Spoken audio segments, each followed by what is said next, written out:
It's taken a toll on the home and daycare. It's gotten to the point where this family is living below the poverty level, leaving them without a budget for their own food, gas, or clothes. But the family definitely wasn't prepared for what would happen next. So Ed, Michael, Dee Dee, and Rib, we were traveling through Charlotte, North Carolina on our way to meet the King family. Now this family really provides this community with a huge valuable service, but the house they're living in is not only jeopardizing their well-being, but it's also jeopardizing the health of their daughter. Take a look at this tape and you'll see why we're here. Hi, ABC! We're the King family! I'm Curtis, I'm the dad. Hi, I'm Alicia and I'm Mom. I'm Justin, I'm 19. I'm Kirkland, and I'm 11. I'm Layla, and I'm 7. Welcome to our family, ABC. Come on in. In 1989, when Alicia was 15 years old, she became a single mom, and her whole life changed. For years, she relied on her friends and family for basic necessities, and at times, even for a place to live. I found myself a single teenage mom, and I shopped around to look for childcare. There was no childcare.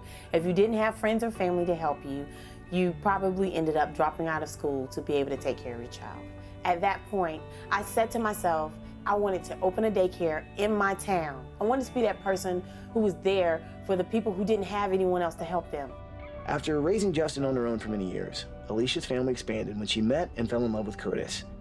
Motivated by her past, Alicia decided to accomplish her dream. The Kings converted their carport into an extra room, and the step-by-step daycare was born. The name of our daycare is Step by Step.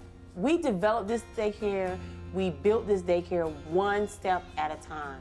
We not only give childcare, we make sure they have clothes when they need it, provide transportation if it's needed, we feed extra dinners at night if we need to. We have situations where sometimes the kid may have to stay a little longer, come a little earlier. We don't mind doing that to help people out.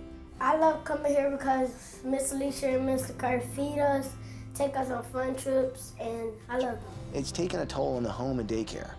It's gotten to the point where this family is living below the poverty level, leaving them without a budget for their own food, gas, or clothes. But the family definitely wasn't prepared for what would happen next. Hi, I'm Neil Dixon with Fresh Air Technologies. I was asked to come to the Alicia's house to look at some of the problems in the crawl space, and there have been some problems with moisture intrusion that have caused a lot of mold to grow. It's rotting, and the wood is almost not even wood anymore. A lot of your air comes from the crawl space, and that air is affecting the breathing of the occupants. There's mold all over the house and no ventilation system, which makes things dangerous for their daughter Layla, who suffers from severe asthma and needs constant medical attention. Come on, let's go, let's go, let's go. Good morning, King family! Curtis, Alicia, Justin, Kirkland, and Layla, come on out here!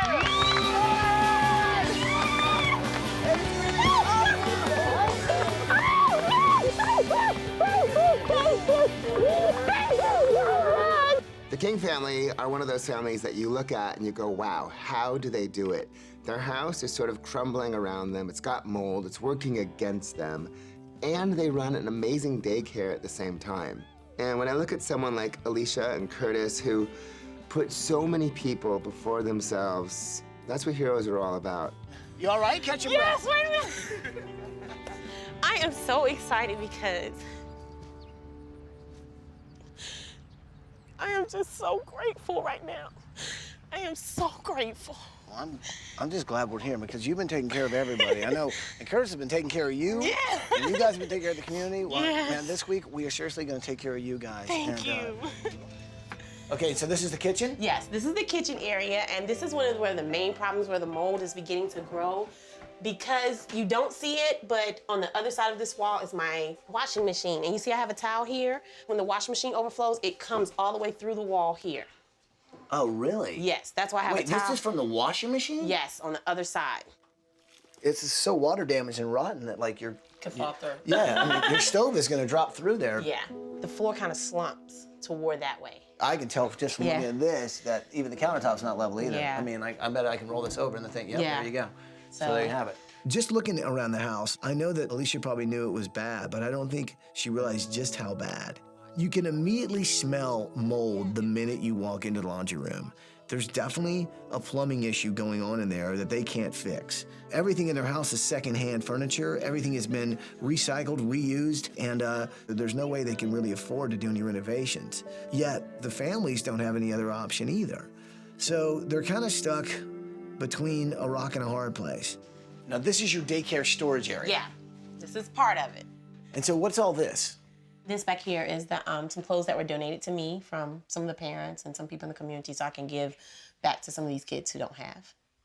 So you guys kind of run A clothes closet. a clothes closet. That's what I want to call it, Miss Alicia's clothes closet.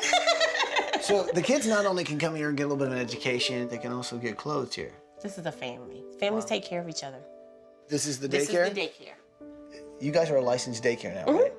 But do they know about the situation with the washing machine and the conditions in We here? just found out about the mold, and they told me I need to have this fixed. The mold is pretty much in my kitchen, under my house. It's coming through. It's pretty much under the house all the way. Okay. And we don't have the money to fix it. So What would it do to you if you had to leave? I'd have to lose my daycare. So it was much needed prayer that you guys come. Okay, well, I'm glad we're here. Yeah.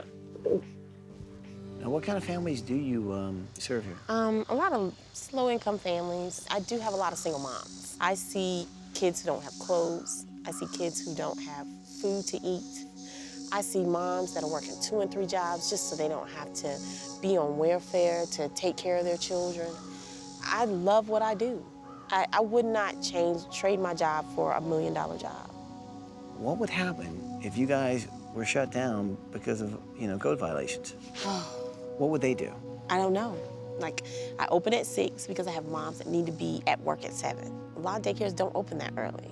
So they would probably lose their jobs. They would be in a lot of hardships, a lot of situations. What did it mean when you saw us outside? I felt like a ton of bricks fell off my back. It just hope. I know that if we can be blessed in this way, we can bless so many other families through this particular blessing. You take care of a lot of people. But this week, we're gonna take care of you. Thank you. I'm just glad to do it. Thank you so much. Give me a hug. Let's send you on vacation. What's amazing about Alicia and her family is they're aware of the fact that parents can't afford quality daycare. And they've opened up their home to so many families in this community so that they can be there for these kids. The problem is the home that they're living in is not only jeopardizing their own health and safety, they will actually not be able to run this daycare. It'll get shut down by the city, which means it doesn't just affect their family, it affects all these different families in this community. So I think this week, if we can help out the Kings, we can really literally help out this entire community. Come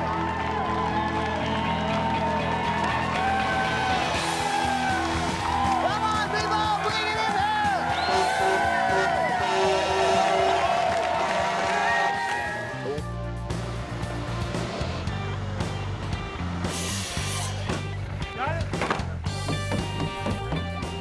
Check this out. This is a rainwater collection system.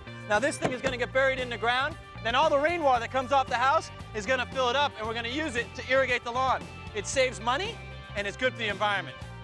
So gang, this week I'm building Dad Curtis a very, very modern-looking artist's painting easel. Now, I'm going to be bending wood. I've opted for the lamination process, and after 5 or 6 hours, you are left with a very, very wonky-shaped piece of wood, the exact measurements that you cut your template.